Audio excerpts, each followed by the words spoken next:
আমাদের দুবারই ঘুরে আসছি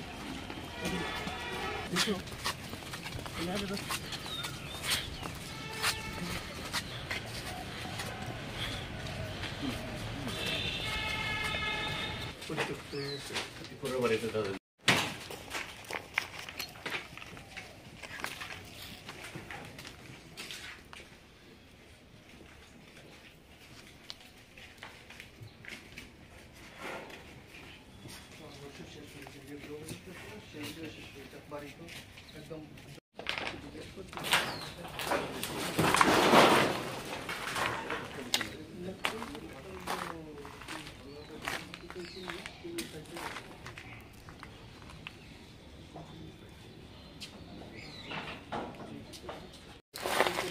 এখানে এই জায়গাতে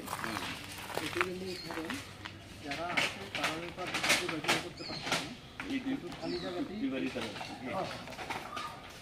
খালি বাড়িতে মানে তারা এই কাজের জন্য করলো যাতে করে এইটারে ইয়ে করাতে অন্যরা যাতে ভয় পায় বিষয়টা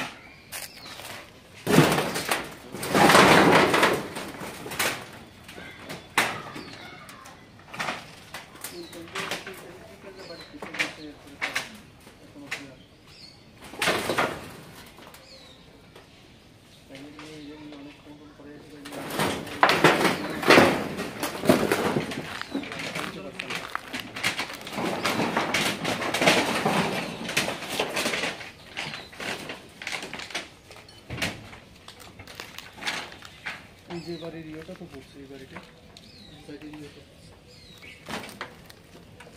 নারায়ণ দেবনাথ এক্স আর্মি তার বাড়ি এবং এই বাড়ির উপরে হামলা হচ্ছে 2023 বিধানসভার আগে থেকে এবং ঠিক তার পরবর্তী সময় থেকেই আরও বেশি করে। নারায়ণ দেবনাথের দোষ হল সে সিপিআইএমের সমর্থক এবং এটা 2023-এর বিধানসভার পরপরেই নির্বাচনের পরপরেই তার বাড়ি পুড়িয়ে দেওয়া হয়েছে এই যে এদিকটা সবটাই এবং কিচ্ছু নিতে পারেনি এবং এখনও সে ঘর ছাড়া। অপরাধীরা সমস্ত এলাকার একজন খুব প্রভাবশালী নেতা বিজেপির বড় সাংবিধানিক পদে গেছেন এখন, তার একজন শ্রীমান তার সাথে যুক্ত। তো এইভাবেই গোটা এলাকাতে এই অরাজকতা তারা চালাচ্ছে এবং এটা 2023 বিধানসভা নির্বাচনের আগে থেকেই তার উপরে আক্রমণ। কেন সেই এলাকাতে সিপিএমের হয়ে কাজ করে, জনগণকে সংগঠিত করে। নারায়ণ দেবনাথ তার উপরে আক্রমণের ঘটনা ভারতের প্রধানমন্ত্রীকে জানিয়েছেন এবং এক্স আর্মি হিসাবে আমাদের সেনাবাহিনীর সর্বোচ্চ যে আধিকারিক তাকে জানিয়েছেন এবং প্রধানমন্ত্রী অফিস থেকে সেনাবাহিনীর একদম সর্বোচ্চ অফিস থেকে ত্রিপুরা সরকারের কাছে ত্রিপুরা আরক্ষার যে তৎকালীন যে ডিজি তার কাছে চিঠি এসেছে যাতে এই ঘটনাটা সুচারুভাবে সঠিকভাবে তদন্ত হয় এবং অপরাধীরা যাতে ধরা পড়ে এবং তার উপরে এরকম যে আক্রমণ হচ্ছে উপর্যুপরি এটা বন্ধ হয়। কিন্তু দুর্ভাগ্যের যে ভারতের সেনাবাহিনীর সর্বোচ্চ যে আধিকারিক তার অফিস থেকে নির্দেশ আসার পরও এবং ভারতের প্রধানমন্ত্রীর অফিস থেকে আসার পরও ত্রিপুরার যে সরকার, ত্রিপুরার আরক্ষা দপ্তর তার নিরাপত্তা বিধান করতে পারেনি।